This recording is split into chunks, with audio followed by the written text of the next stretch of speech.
Three thousand kilometers, 2023.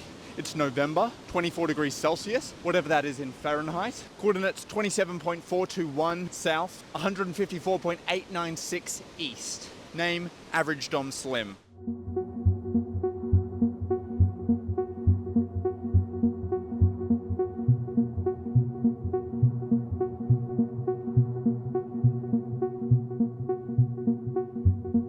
.3,000 kilometers. That's 1,864 miles, but that's not a very fun number.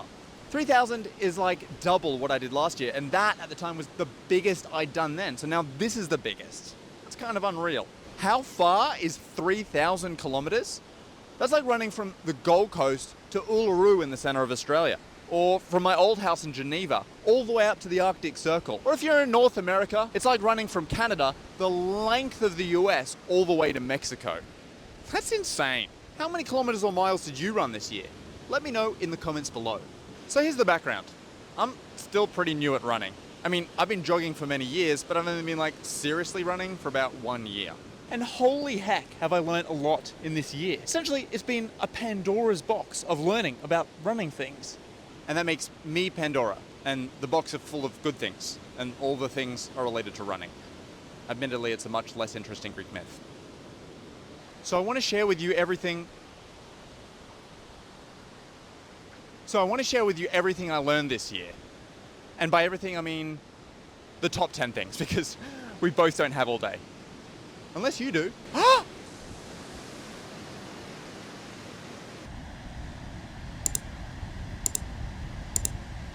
Look, all I'm saying is this is going to be a good video. So I'm going to call it the year of the 3,000 kilometers. No, that's terrible. No, I'm going to call it my journey to the center of the Earth. That's not factually correct. Oh, it's 6,374 kilometers to the center of the Earth. Never mind. All right, I'm going to call it everything I learned running 3,000 kilometers in a year. I'm definitely not going to change that. That's definitely the final title. Lock it in.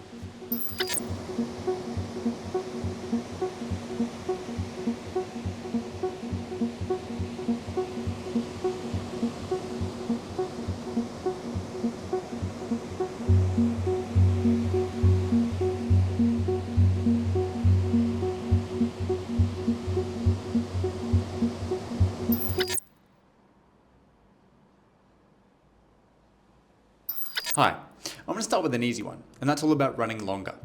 I've learned that to run better, to run faster, and to feel fitter while you're running, you need to run longer. And what that means is running for a longer period of time, running a longer distance, and overall in your week, running more so that cumulatively your weekly mileage is increasing. Now, one of the key ways of doing that is the Sunday long run, or running on any day and doing a long run. For me, I just like Sundays. What I've done is slowly built up my Sunday long run over time. And at the same time, that builds up my weekly mileage. Since I've built up my Sunday long run, I've never felt as fit or as fast. If you can believe it, running a slow, easy 25K on a Sunday has helped me get my 5K time down by minutes. So build slow, run easy.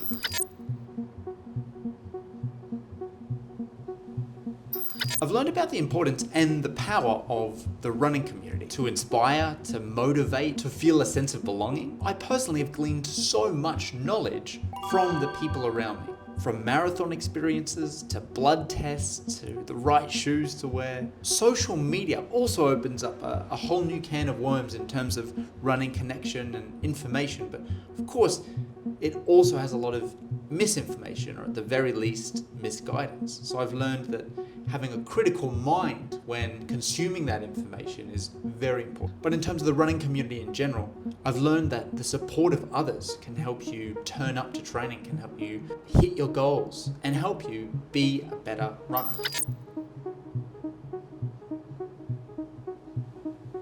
I've learned to be consistent and patient. We often want to achieve everything now, right now. And so we think we can rush it, overtrain, or build up mileage too fast, but results come with a good regime extrapolated over time.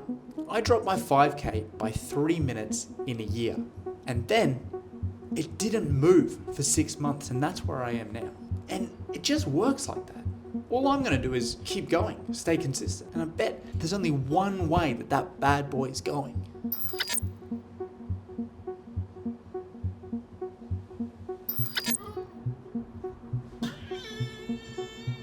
I've learned how to supplement my running for the better. I'm a big believer in the gym, both upper body and lower body, and I cross-train, mainly swimming. I also include plyometrics in my regime for power. I've learned that strength in different places can also be a great injury mitigator. And that goes as far as things like your hip and ankle mobility, which also helps your knee mobility through stretching, foam rolling, and actual mobility movements. Now, I'm still working on all of that, but I feel that my mobility and my strength has helped me become a stronger, better runner.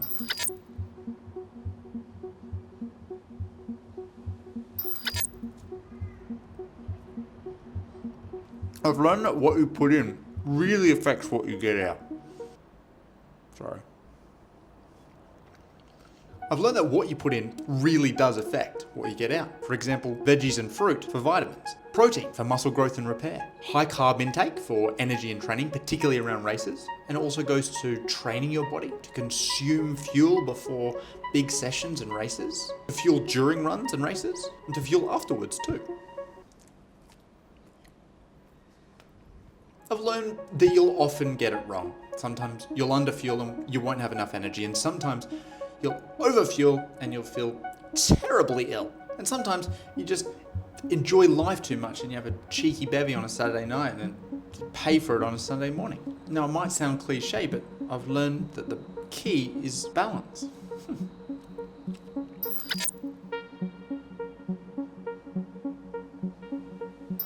I like this one.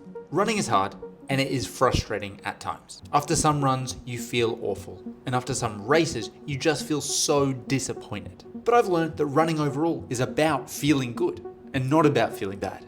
You are awesome for running however you choose to do it. So be patient with yourself. Be forgiving.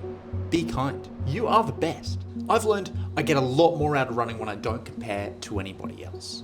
I'm just doing my thing, trying to be better for me. And you're probably just doing your thing, trying to get better for you. So kudos to you, legends.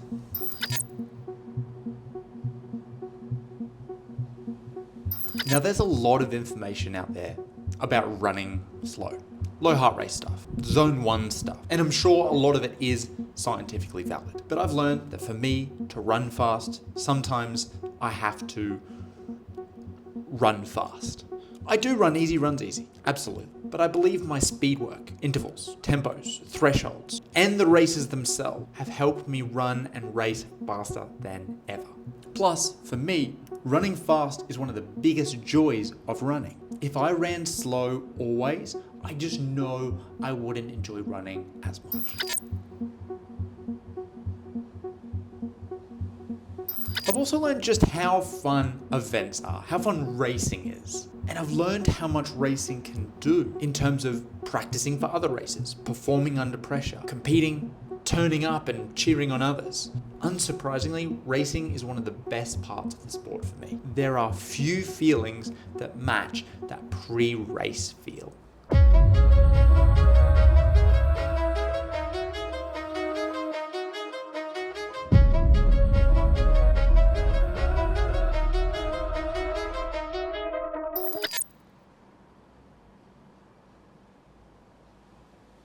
So what are the 1%ers? 1%ers are all the small things. Many, many small things. That when you add them all up, the impact to your running is just 1%. Only 1%. And yet the noise that they make, or the noise that people make about the 1%, is so much greater than that 1%. What am I talking about? 1%ers are carbon shoes versus non-carbon shoes. Perfecting your arm swing. Having an ice bath or a massage, getting the right socks. Sure, all these things have some relevance to some degree, but add them all together and they're just 1%. So I've learned that unless you're an elite athlete chasing an Olympic spot, the 1%ers should only take up 1% of your time, and 1% of your mental capacity, and 1% of your wallet. The other 99% are just the fundamentals. Training well, eating well, sleeping well, and running with purpose. The absolute beauty of running is that it comes in all different forms. A sunrise jog with your two besties, followed by a coffee. Half a day on the trails, and all you have is a bunch of muesli bars and the sounds of nature. A relentless, sweaty session on the track. I've learned that however you choose to do running, you gotta find the joy in it. There can be a joy in a challenge or overcoming it, a joy in solace or a joy in community. Joy itself comes in different forms. But if you're not enjoying running, I think you need to change something, because there is a way for running to be great for everyone. I've learned that I run for the love of it, and I hope you do too. I'm just getting started. I'm gonna keep learning. Please share with me what you've learned about running in the comments below. I'm Average Dom Slim, and I'm racing next week, so subscribe now if you like racing. I'll see you soon.